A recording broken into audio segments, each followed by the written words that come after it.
alunos do Externato Álvares Cabral e a Escola Rainha Dona Leonor em Lisboa visitaram hoje o Diário de Notícias a convite do Espaço Público Europeu. Os estudantes foram repórteres da Europa por um dia, participando numa formação sobre o jornalismo e um debate sobre a aprendizagem ao longo da vida. Divididos em grupos, os jovens participaram também em várias atividades, como a escrita de notícias e a realização de entrevistas em vídeo e rádio, sempre com a Europa como pano de fundo.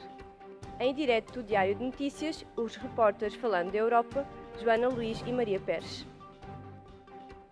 Boa tarde, estamos aqui com Etalberto Costa, ativista da aprendizagem ao longo da vida, e vamos fazer-lhe algumas perguntas. A minha primeira pergunta era de que forma é que acha que a internet pode influenciar as nossas decisões futuras? As decisões influenciadas pela internet hoje estão no nosso dia-a-dia, não é? E nós sabemos a percepção que temos das decisões que são tomadas com base nas informações da internet. Para mim, o que me preocupa são duas coisas.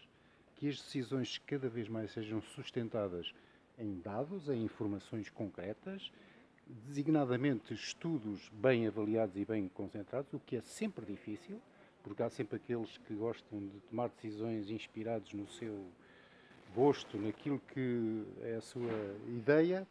E o segundo elemento para a decisão é tomar decisões relativamente ao objeto daquilo que estou a pensar, não é? E nem sempre pensamos nessa circunstância. Portanto, essas duas decisões, dois elementos que constroem a decisão através da internet, acho que não devemos para chegar lá. Continua a ser baseado na pessoa e nas suas capacidades e nas suas competências. Acha que a internet também pode influenciar de alguma forma carreiras que agora existem, mas que no futuro podem deixar de existir? Sim, neste momento já estão a influenciar. Nós nem imaginamos o que está a ser construído. Por exemplo, uma ideia que nós lançámos agora para o debate da Futuralia 2019 é chamarmos ali aos palcos as novas profissões que estão a ser construídas. Por exemplo, no teatro. Como é que hoje se faz um cenário? Ainda continua a ser o carpinteiro e a costureira? Não, já não é. Não é assim.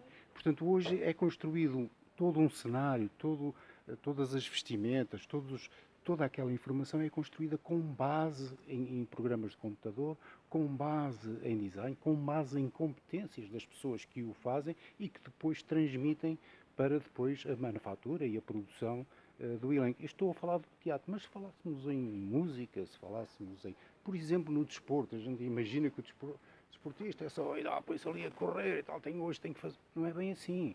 Portanto, hoje, se ouvirmos os atletas e ouvirmos os seus treinadores, vemos que aquilo obedece a um plano, uma programação, tudo com base na informação que é construída em elementos a partir do usufruto da internet e da informação que nos chega.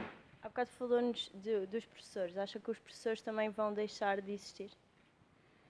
Essa pergunta eu costumo fazer, sou eu que costumo fazê-la. Eu costumo dizer o seguinte: há 20 anos atrás eu não tinha dúvidas e dizia sempre: o professor e o formador continuarão a ser a peça fundamental na construção do conhecimento. Ponto final. E ficavam por aqui. Há 2 anos comecei a ver que alguns robôs eram construídos também já em Portugal, por exemplo, na Universidade do Minho e na Bosch Intelligence, que substituem eles próprios formadores. Isto é, têm já as suas competências capazes de transmitirem e formarem pessoas com toda a informação que lá está dentro. Portanto, há determinados papéis do professor e do formador, designadamente aqueles que são assentes em rotina, por exemplo, vocês se calhar eram capazes de me dar um exemplo. Aquele professor que entra na sala, fala durante 1 hora e vai-se embora.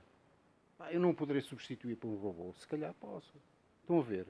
Portanto, o que eu estou a dizer é este tipo de professores realmente podem ser substituídos com vantagem pelo computador ou pelo robô, porque ele tem mais informação e responde melhor a mais perguntas.